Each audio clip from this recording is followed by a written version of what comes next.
I'm putting a lot of me into Jesus as I'm drawing him. I'm thinking of him as a person and going, how would he lovingly look at me? And Cool. that's literally from the film. This is a production drawing. That's the frame that's from. This is like, we got to create Jesus.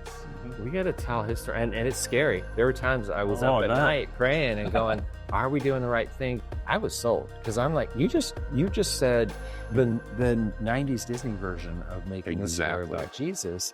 This whole thing is my animation desk from Disney. And so this is a traditional animation desk, being salt and light and being somebody that is, no, I have to stand up and say something. I was a younger newbie at Disney, Lion King, Aladdin, Pocahontas, Mulan, Tarzan, Brother Bear, all the way up to Lilo and Stitch, and my last film was Brother Bear. Why are your brothers working at Disney and they're making satanic movies and all this, right? Gosh. Like, I mean, it was, these are fire and brimstone. Your kids got woke? No. Disney. Yeah, no. Okay. Leaving Disney because of my faith, honestly. I left Disney in 2000 because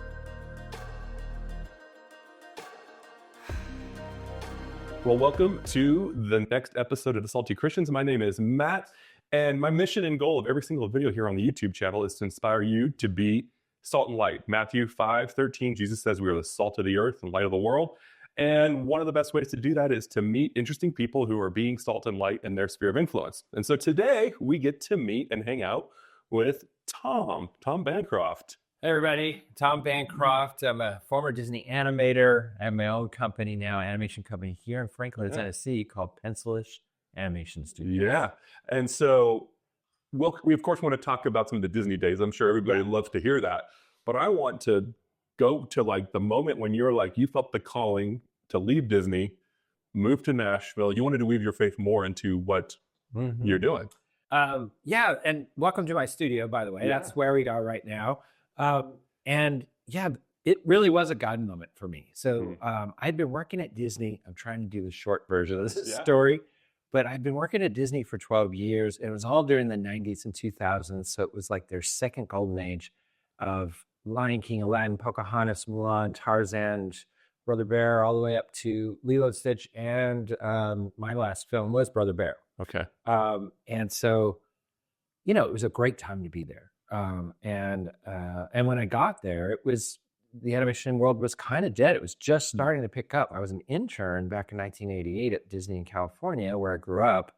And that was back on Little Mermaid. They were just making Little Mermaid. So we didn't know what was to come. Yeah. I was entering something that was a big, scary thing where there was a lot of layoffs and stuff, much like how it is right now, unfortunately.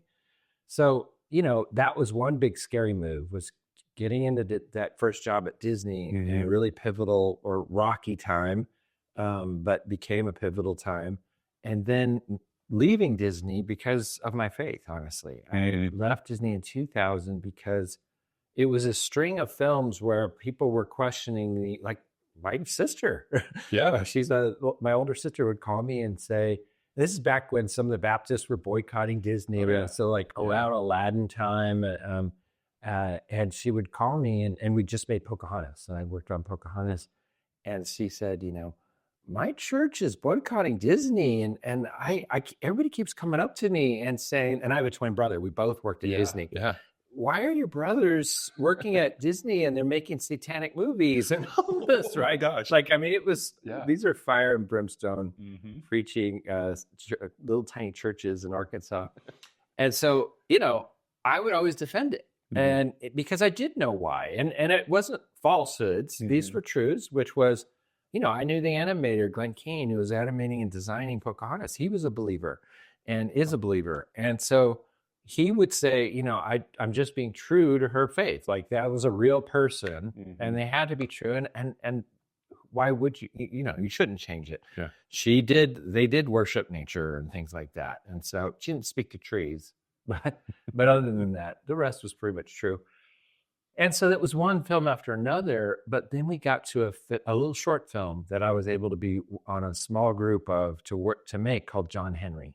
And John Henry is an American fable, basically, that is, you know, takes place in a certain period of time with a certain people group, which was African Americans here in America that were slaves that had just been freed, and now they were competing against, if you know the story, competing against technology at the time, which was this modern machine that was building a railroad. Kind of sounds familiar to today. It does. Wow. Yes, there's an AI analogy. We should bring that movie back. We'll talk to just tweak it a little bit. We'll talk to Disney. But yeah, you're right. And so making that film, that little short, we were trying to be true to the culture, true to the times, true to that story. And so the director of that, Marquette, was a good friend of mine. And I was one of the supervising animators designing one of the main characters, Polly. And so I would be in these screenings of showing Disney the update of the story reel. Long story short, we had a final screening right before we were going to go into full production. And it was all basically some pencil tests, but mostly all storyboards. And we screened it for the president of the animation studio of the whole department and the vice president. And it was probably 10 people in this theater, and I was one of them. And I heard him say at the end, "This film makes me feel uncomfortable." And that's exactly how he put it. This is a few years back. Yeah. It was the first time that I actually heard the other side of what's kind of going on at Disney that a lot of people were actually trying to point out in their boycotts and all this.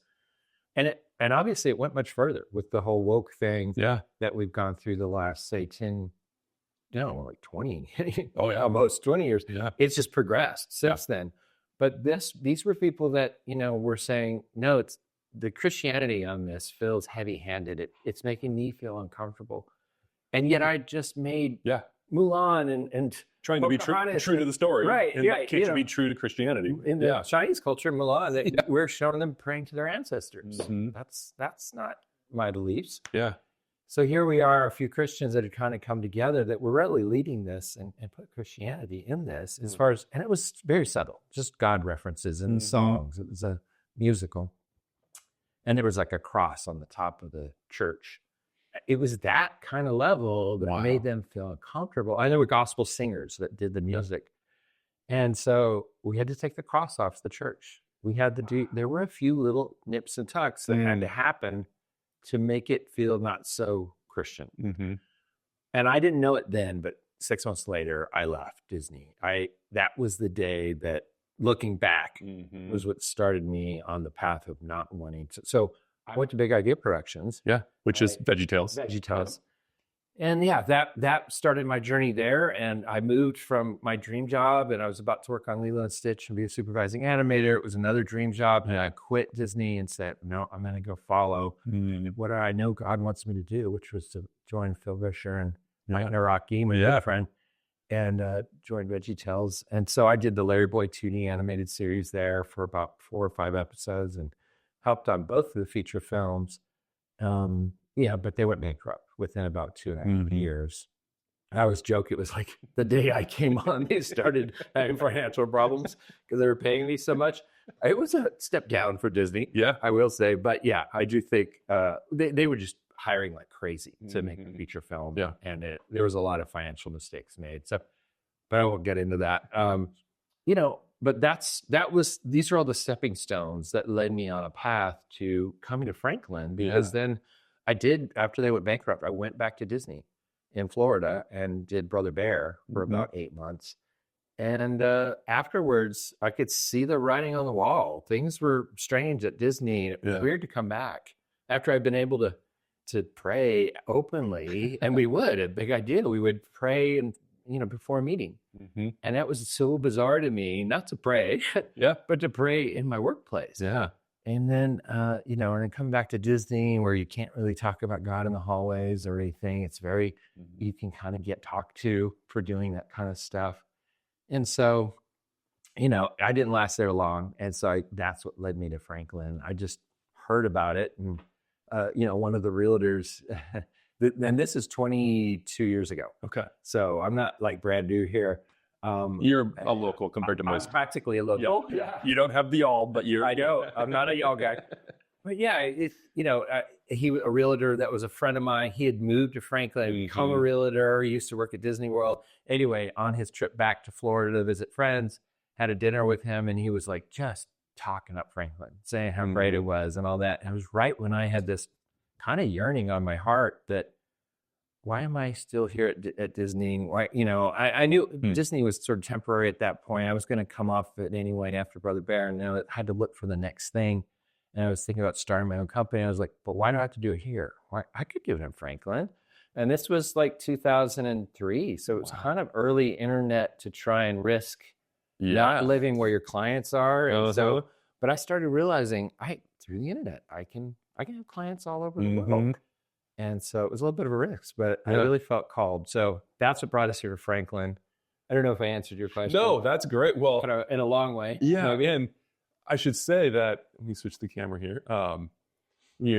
A book that inspired this YouTube channel, I read this probably 20 years ago when you were at Disney or so. Yeah. It was called Roaring Lambs by Bob Reiner.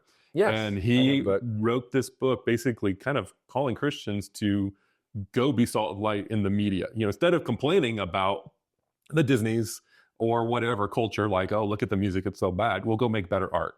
Yes. And so it's interesting to hear from you. I didn't even know if you were going to go that way, because obviously within Christian, I've followed the trends of boycotting Disney and then, let's try and rationalize it. And, but coming from in there. So you're obviously passionate about the arts, creativity, animation, carrying a good message. Talk about that more. Some of the projects. So you're working on Light of the World. You worked on Light of the World. Yes. I wanted to jump into that because I got to see a screener with my kids. Yeah. And they love the classic Disneys. But as they've gotten, as you say, woke, and just kind of like for kids' entertainment, throwing stuff in is like, do you really need to put that in? Your kids got woke? No. No. Disney. Yeah, no. Okay. No, like my kids will even go, why do we have to, we're trying to just have some good, wholesome entertainment, And so when there's something like Light of the World, our family goes and supports it. I've got this scruffy beard because I'm going to be extras on The Chosen. Like, I love when someone puts great content out there. Yeah. And so what you're doing is what I really am encouraged by is, here's someone who worked at Disney. You got to learn from the best of the best. And now you're applying your gifts to kingdom projects for wholesome content. Yeah. And not 100%. I will say that Penciler Studios, we're a crowd invested company. Okay. And so that crowd, I didn't sell it that we're a Christian company. I said, we want to do edifying content. Yeah. And so that oftentimes means sometimes that has faith elements to it, or even stronger faith elements like Light of the World. And so I think most of my followers and investors are good with that. I know not all of them are. Yeah. They'd rather I just be working with Disney and go back to that. Yeah. And I'm all for that. We've done a few jobs for Disney. But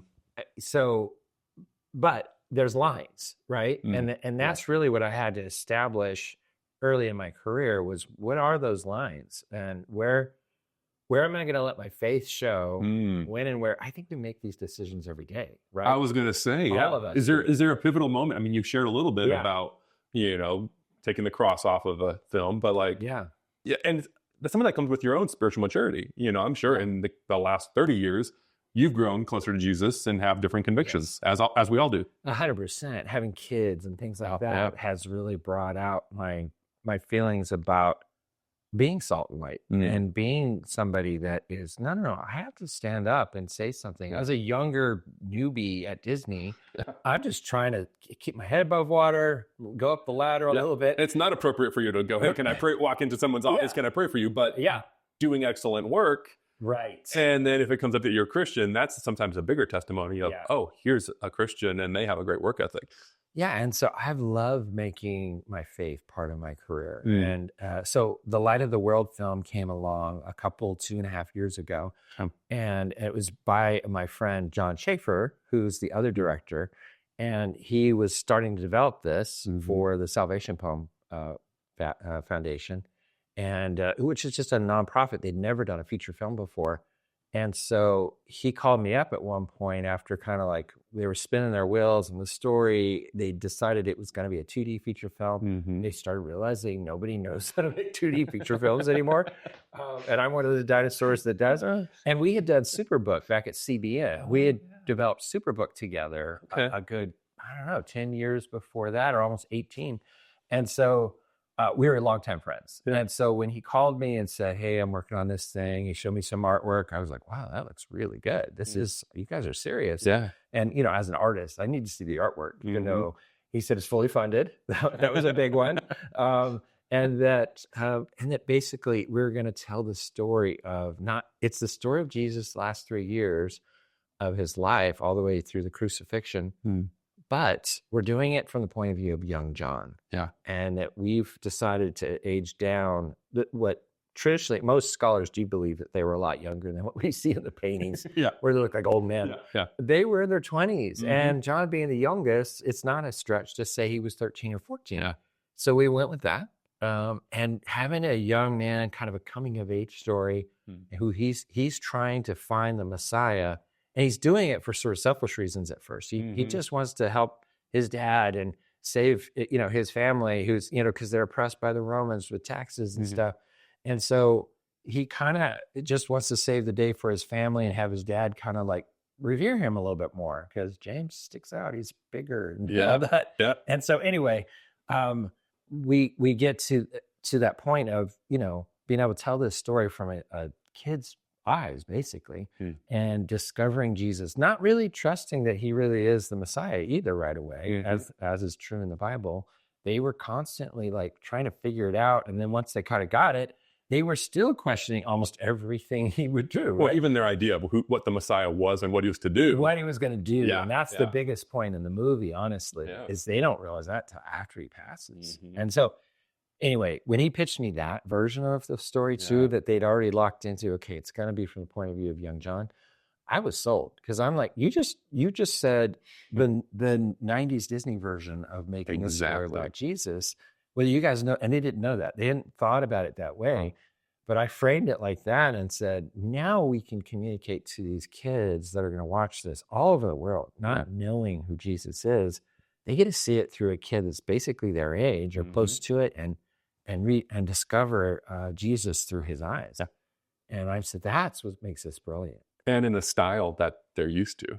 Yeah. That's got just a style. It's got that very classic feel to it. I mean, even my 15-year-old daughter was interested in seeing it, because she's seen the Aladdin, the Mulan, all those, the classics. Prince of Egypt. Exactly. Right. Oh, yeah. When did Prince of Egypt come out again? It was. Well, I'm not good with years, but I almost worked on it, but it was I was at Disney at the time. I was going to say you probably were like chomping at the bit, like that'd be a great project to work on. It would have been. I'd just been given the role of animating Mushu, the dragon, in Mulan, and that was a dream job. So I wasn't going to leave. Literally, Jeffrey Katzenberg was trying to steal me away from Disney to go work on Prince of Egypt because he hated Disney at that time. There was a war going on. But so I'm happy with what I did.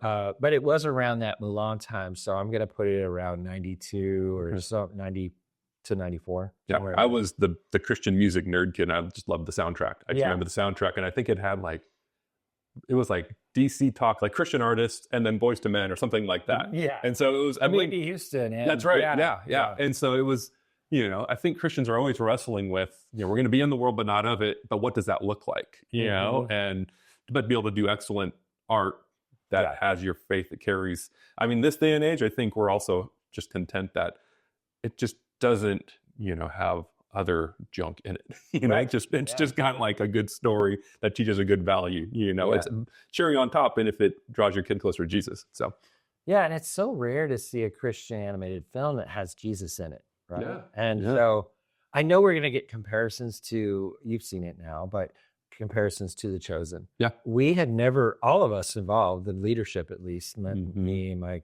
other director, John, and our producers, we hadn't really seen, we'd all seen maybe an episode of The Chosen at the time as we were writing the script and everything. And so you're going to see stuff and go, well, did they pick those personality traits for Peter or for, you know what I mean? Because of that. Because that's the first, Dallas has done an amazing job on that show to kind of give them all personalities. And that's what people, whether they know it or not, are really responding to on that show is, oh, wait, I used to read the Bible, and this was me. And all of the apostles just blur together. I don't know, which one's the one that did this? Which one's the one that, Doubting Thomas. Oh, I know that guy, right? And that's not his name. But he doubted once. Okay, so we're going to call him that. But we do that as humans because we want to see ourselves in them. We actually find encouragement in that and going, oh, Jesus loved them despite whatever their personality flaw was. He can love me. Yeah.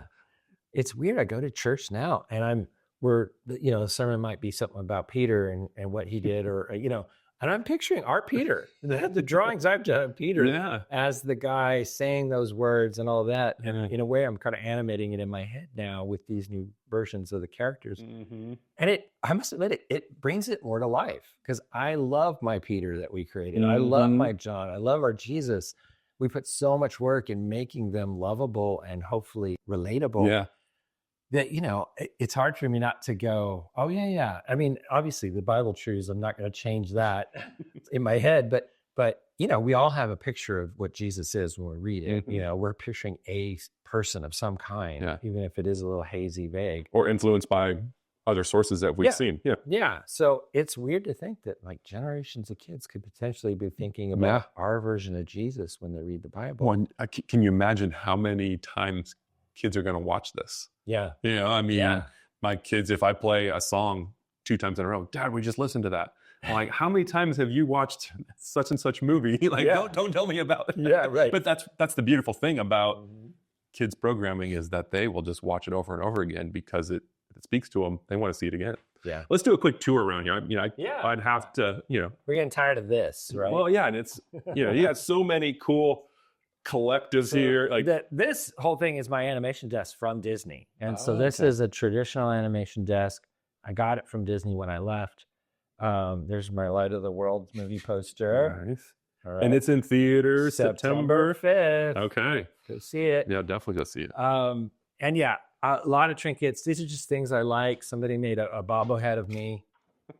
And that's my drawing. And so here's my Mushu sculpture. His neck broke. This breaks my heart, but I got to fix that. But this is original from the Mulan production. Wow. That's a poster I did for Mulan, like an art style poster. It's the original model sheet of Mushu of mine. The rest are mostly other people's artwork. Yeah, I like to collect other artists that I love. Comic book artists up here. That's a She-Hulk cover. That's Submariner. And so I love other people's art. These are all. What got you into animation and hand drawing and all this? I mean, it was drawing and cartooning to begin with, obviously. Mad Magazine was one of the culprits. It's kind of an older magazine that it's not really popular anymore, but it was hugely popular in the 70s when I was growing up for cartooning. It was just really well done. And fart jokes and stuff like that. It was that, but it was also Saturday morning cartoons. Yeah. I mean, that was sort of the you could say the high point and the low point of animation on TV, because it was very limited. It wasn't high quality, but there was a lot of it in the 70s and 80s. Yeah. And so it was a really great time to just see brightly colored things moving around. So now with AI just moving this kind of technology, like anybody, if they have an idea, they can go in and prompt it. What are the timeless things that you think AI is not going to be able to do? And what are some of the things that we need to look out for? Like, it's such a hard thing to answer, because what is AI going to do is such a big question. Everybody's asking that, no matter if it's in the office world or the government or art, because it's changing so rapidly. Yeah. I'd like to think that it's always going to have a problem doing more like what I do, hand-drawn 2D animation that has personality, that has acting. Yeah. I do think they'll be able to fake that too. And we're already seeing examples of that. Yeah. But will people be able to sniff that out, the difference? Will it get so good that you can't? I just don't know. I saw a clip on social media. You were being interviewed for Light of the World, and you were talking about drawing Jesus's face and how you had to do different, trying to making it compassionate. And I'm kind of butchering this, but maybe talk a little more about that, because I think, I could go say AI make an animated Jesus, but the Holy Spirit working through you as you put pen to paper or, tablet and everything, like there's an element of like being inspired by God as you're creating art to reflect him. I mean, I believe strongly that an artist's hand can never be copied or duplicated. And we see that in handcrafted furniture, things like that. It's the quality level, because usually it's the love level that you're putting into it and the passion behind it. And boy, as animators, we have that. We're acting through our pencils, And so I'm putting a lot of me into Jesus as I'm drawing him. I'm thinking of him as a person and going, how would he lovingly look at me? And we look at the eyes. I was talking this at Disney, that the eyes are the window to the soul. I think that's Shakespeare. But that was a saying we had at Disney too, which was, that's where you look at. If they've done, research on where do people look during a movie, and they put like glasses on them, and it would trace where their pupil, and so you could see like red dots. I've seen it online. It's an amazing thing where they're just showing scene after scene, and between the cuts, there's a quick millisecond where you're searching for the next thing to look at, right? And you see it always going to the person, the face. And the eyes, especially, is those little red dots go to that, because that's where we want to see where the emotion's coming from. How are they acting and reacting to what they're saying or what they're hearing? And that's what acting's all about, and performance. And does AI get? AI's not going to understand that. It never will. So there's always going to be mistakes and things like that just are a little off. And that's my belief, is that I think it's always going to be a little bit off. And it's going to be harder and harder to tell, but it's just not going to feel quite natural. And I think that's the human side that they're missing. Well, and to make it personal for everybody watching, like I just believe as we get more and more connected to these devices, we're less and less connected. Like we're so connected, but not. Like that point to the eyes, like I've been telling friends recently, I think sharing our faith is going to get easier, because it's going to be as simple as grabbing coffee with someone sitting across the table and looking them in the eyes. And if they can look into your eyes and go, wow, this person, like, they care about me. Like you could send a long, eloquent DM message, and that's great, but nothing is going to beat the sitting face to face and for them to look at you. I think you're going to see people in the future just break down having eye contact, just that. And warmly talking to them, because that's going to become such a foreign thing. Which is so sad. It is. And we run into it as a society. We're not. It's not like it's being forced on us. We're running toward it. We love innovation, and we're looking at what this can do. And I don't want this YouTube channel, Salty Christians, to turn into a analysis of AI. But I feel like actually in a couple of weeks, I'm going to be interviewing some people who are in the AI space, because as believers, if we want to be salt and light, going to be salt and light in the kids' entertainment animation, but we also need to be salt and light. And some of that is salt is preservative. So how are we going to preserve society and humanity when AI is making us anything but human? I agree. Well, maybe I'll just do a little more tour here. Yeah, we have some classics. I want to point this one out. This is a Pinocchio from Pinocchio. So that's like, 40, 80 years old. I don't even remember. But most of these are a little bit newer. We even have a Don Bluth from Space Ace. Aladdin, there's Scar from Lion King. And these are all done by the supervising animators who design the characters in most cases. This is the one that I always joke with my wife, that if the house is on fire, you grab the kids, because I'm going to be grabbing this.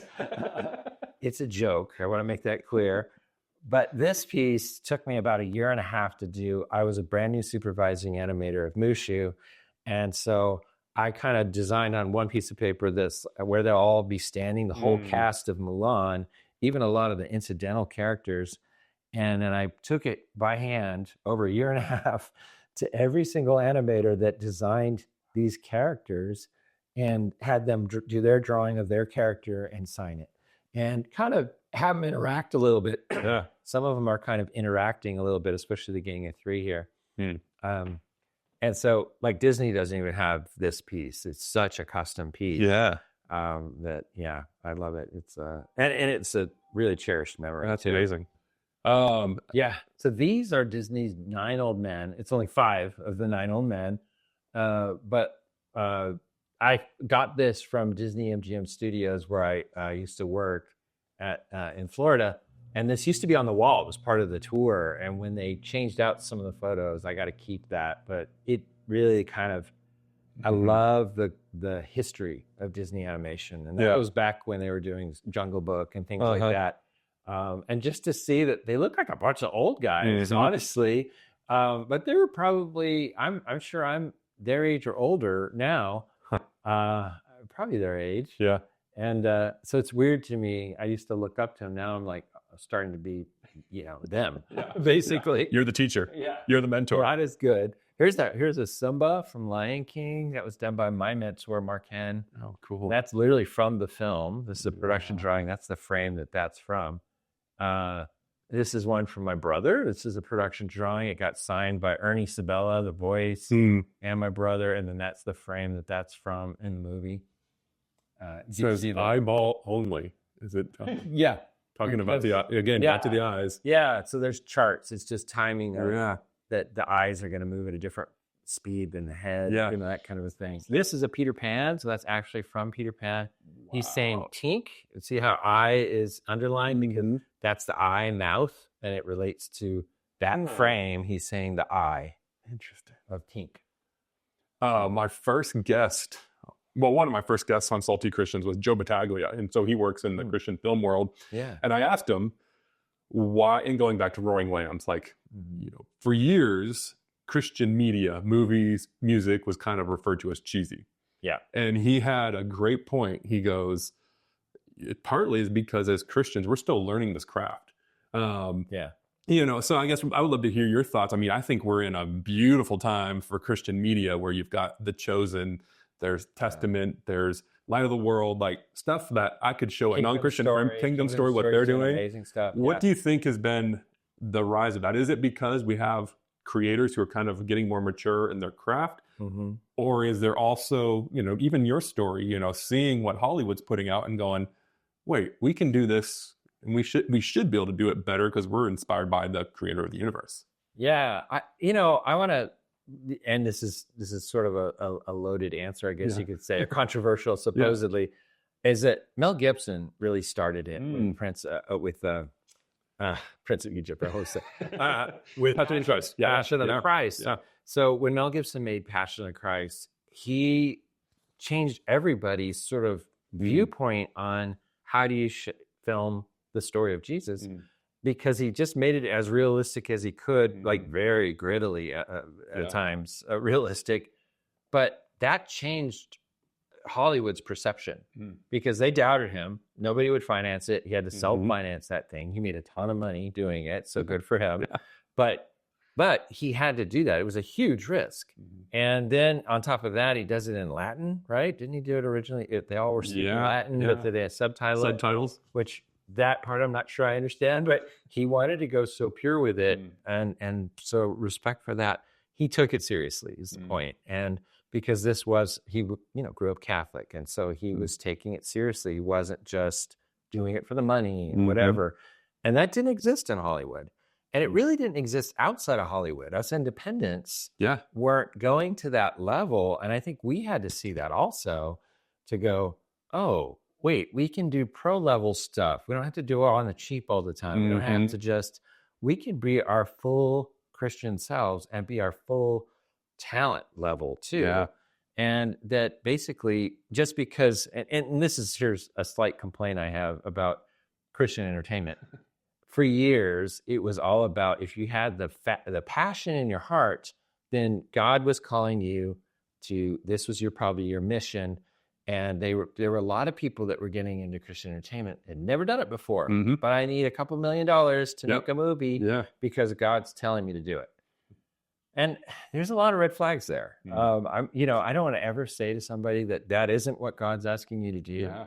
But I think we can all testify that we've seen this happen many times. And it was in the 70s and 80s into the 90s, very rampant, where if you had the passion for Christ and you liked entertainment, or you felt that's what's missing, then I'm going to do it. I'm the person to go do that. Well, no, what if you asked, or at least teamed up with somebody that actually has done it, and they can share that passion, and you can go down that road and not tell them what to do all the time, things like that too, right? And so that was sort of, I think we've seen that switch too, is that people that actually God has told in their lives that you have this passion, they started doing that passion and then applied it to their faith. And that was kind of my story too, honestly. I was a believer all along, but I must admit, I was on the Disney path for many years, about 12 years of my career. And then when I got off that path, then I went to Big Idea and did VeggieTales. I did other things. I've done a lot of faith-based things since then that I can be very proud of. But it's never ending in the Christian world that they don't want to put money into things, and it's the budgets that are low and things like that, and it's very disheartening. Yeah, we've all been beat up by that. Yeah, in this, and I just that's what I love about Light of the World. I'm going to throw this back to Light of the World. Yeah. We didn't have a huge budget. We were working about a fifth, which is like a fifth of the money, a fifth of Disney, right? Of a Disney or a Pixar film. We had a fifth of the money, we had a fifth of the people, and a fifth of the time to make it. It felt like maybe it was a third, but it was somewhere in there. Yeah. And so much proportionally less. But we're still going to make a film that's going to go on big screens just like theirs. And so we do have to compete with them. And because kids aren't going to know that we did it that much faster, that much, right?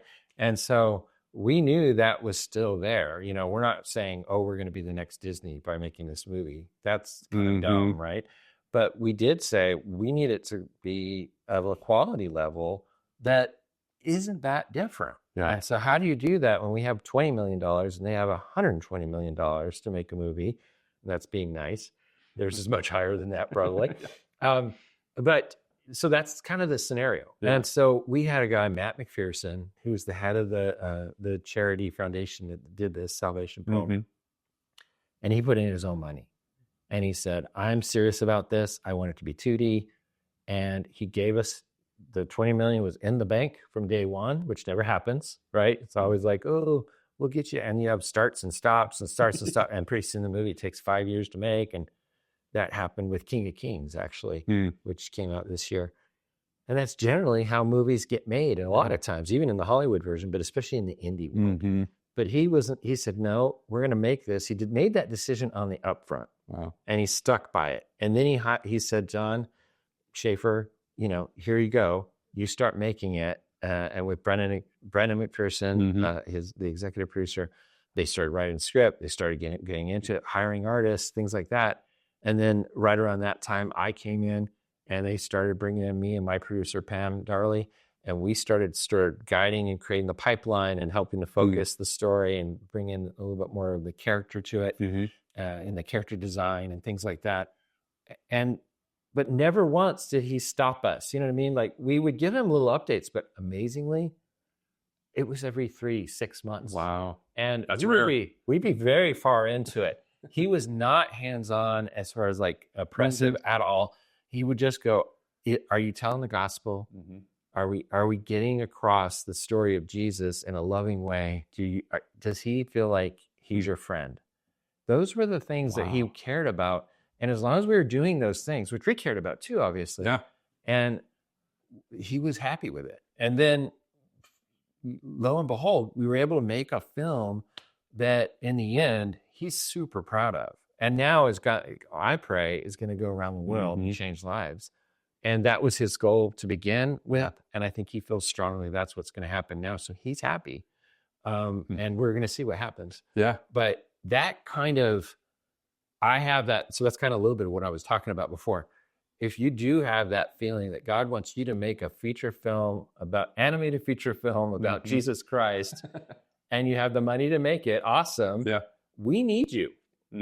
But then don't say, I'm going to write all the music. I'm going to write the script. I've never done it before. I don't even like movies, but I'm going to write the script. And Matt is a musician. So he could have easily gone, and I'm going to do, of course. This is going to be my little creative outlet. I'm going to score it. Yeah. Like, why didn't he didn't do that either. He just stepped back and he said, I'm going to hire the people that love the Lord, that know how to make these things. Yeah. And I'm going to give them that money and trust them. I can't tell you how rare that is. Yeah. And I know you know that too. Everybody in media, we don't hear these stories. If you guys see this movie, I want you to thank Matt McPherson, because honestly, that's the difference. He let you do what God called you to do specifically. I've been in this industry for 35 years. I've never had that kind of trust. And we could do it for a fraction of the cost because we weren't changing because of crazy requests from the executives, right? And that's the Disney version, where we would literally redo a whole movie 2-3 times to get that final outcome. Yeah. And some of that would pay off, but not all of it. A lot of it was money that was just lost. because nobody wanted to make a decision for a long time. And so we were given the power to make decisions and make a movie as long as we hit those 5 check marks that he really wanted, that were all faith-based, that were all about telling the story of Jesus. I mean, it doesn't get any better. That's why I'm more proud of this film than maybe Lion King. Because while, I have artistic things that make me proud of Lion King, the fact that it stayed around for so long, and, and I did young Simba in that, this is like, we got to create Jesus. We got to tell his story. And it's scary. There were times I was up at night praying and going, are we doing the right thing? Did we sew this piece and this piece together just right, that we're not, getting in the way of some of the beginning theological views that kids have of Jesus. Exactly. Yeah. This could be the first time some of these people, or the first impression of Jesus. First impression at all. Yeah. And so it's a profound, that hit me about halfway through when we were working on the script, maybe a third of the way through, how profound this could potentially become, because we get so into just making it and doing the best we can. Yeah. You don't step back sometimes and think about it being screened for an audience. And so until it's done almost. What were the 3 goals that Matt? Well, he wanted Jesus to have kind eyes. Okay. That was really important on the character design of things. And he kept saying that. And so when we were designing Jesus, how Jesus looked, and that he had kind eyes, and that he was friendly, personality-wise and voice-wise, voice acting, that kids, because the Bible always was talking about how kids are just drawn to him. So we needed to have that. So some of that is some of the humor that we put in there. So some of it's on the script side, some of it's on the drawing side, some of it's on the voice acting side. One of it was obviously, as we are adapting this story in the Bible, and sometimes we would joke, we'd say, well, we have script and then we have scripture.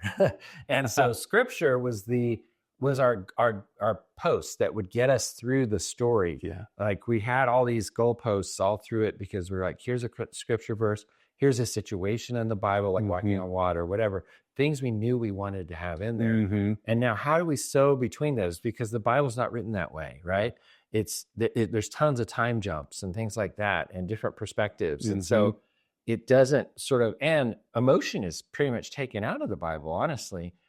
You sometimes they'll say, and that person cried or whatever, but a lot of times that's for us as the reader to interpret, how does this apply to my life? Yeah. And just like I've been in sermons where a pastor will yell what was probably yelled in the Bible, but we read it, it's early in the morning, whatever, we're reading this verse, and they'll yell it, and all of a sudden you're like, oh, that's how it was intended, right? It was said by Peter in a scream, and if you hear it like that, I mean, it's all of a sudden the Bible just came to life, right? So that's what I mean by emotion is kind of taken out of it. We don't often hear their attitude behind how they said things and all that, where you can kind of, and then, it's up to sort of the preacher to kind of say, I bet he was a little sarcastic when he said that, or whatever. And so, but applying that brings the Bible to light. And that, again, we saw that first with Mel Gibson's,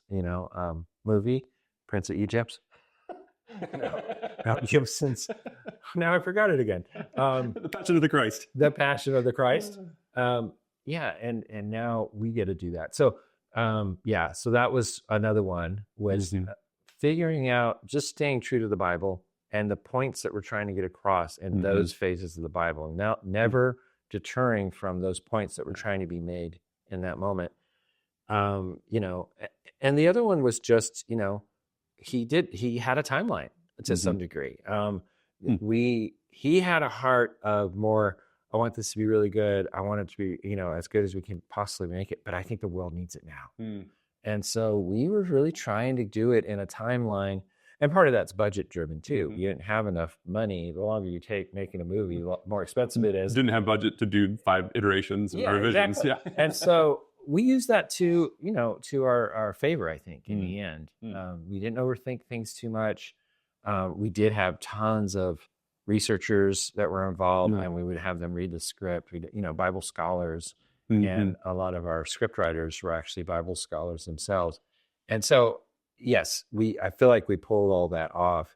and checked all the marks that he really wanted. And so we're thrilled. Yeah.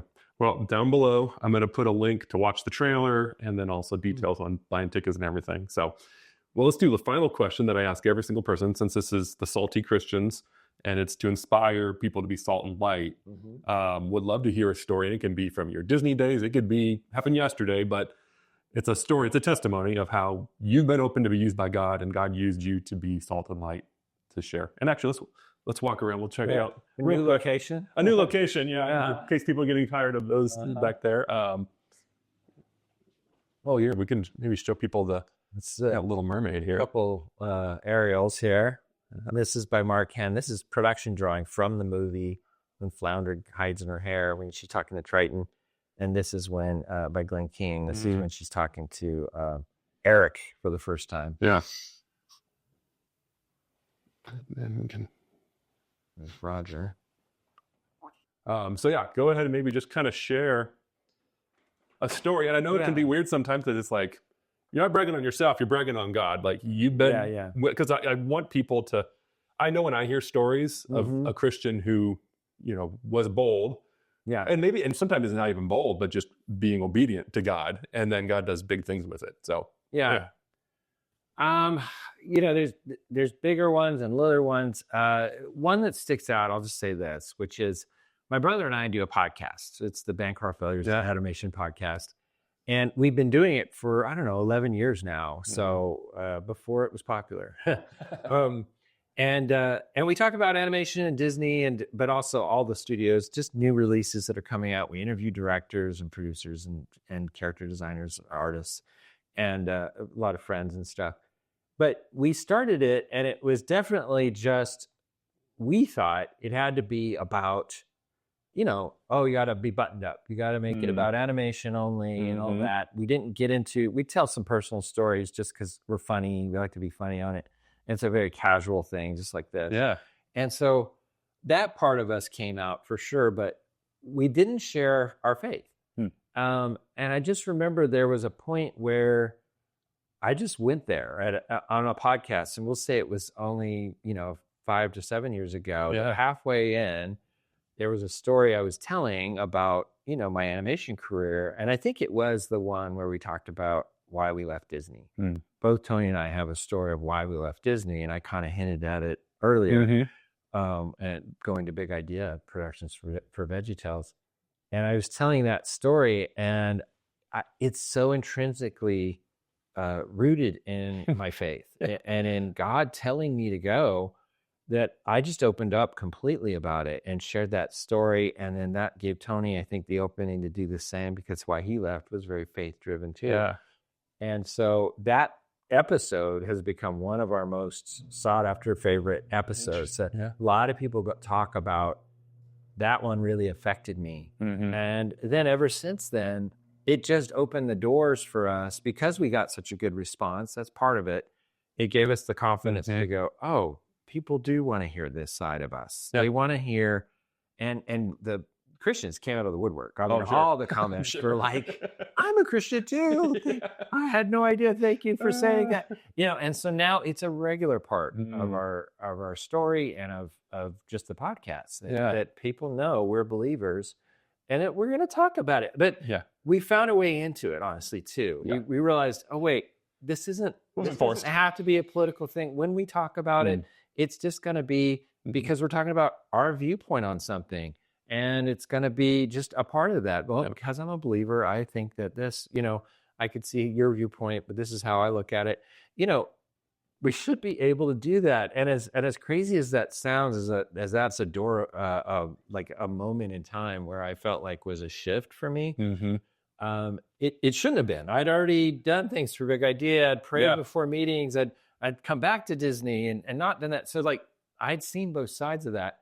But this was going out to a lot of strangers. That's the weird part, right? Is that you do a podcast, you don't know who's listening. And so we felt we had to be kind of buttoned up about it. And what I realized was, no, this is what's going to hopefully make us even more appealing. And we have seen that from a certain part of the viewership. But honestly, it's it was a life-changing moment. And you don't know when that thing's going to happen, but anytime you're speaking truth, and that was the real discovery. Yeah. Is that it's not just sharing all of me, like that's one way to look at it. And now I'm enriching my story. I don't know the whole my story thing, but I do think that, anytime you speak truth, right?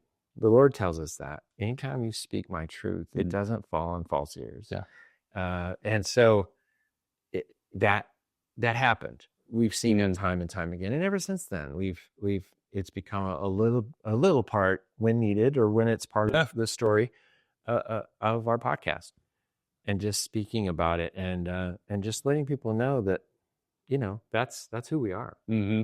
So yeah, I would say that's one answer. That's perfect. That's a great answer. I love that because I think everyone can resonate with that. Yeah. Nobody wants to be the Bible thumper, and you don't want to come on too strong. But usually, I mean, that's the goal of this YouTube channel, is to tell these stories. Because when I hear a story like that, it's like, it kind of demystifies it. It's like, you weren't forcing it. It kind of naturally came up. That's the power of our testimony. And so thank you for that sharing. Yeah, I agree. And thank you for being a guest on the Salty Christian. I really enjoyed it.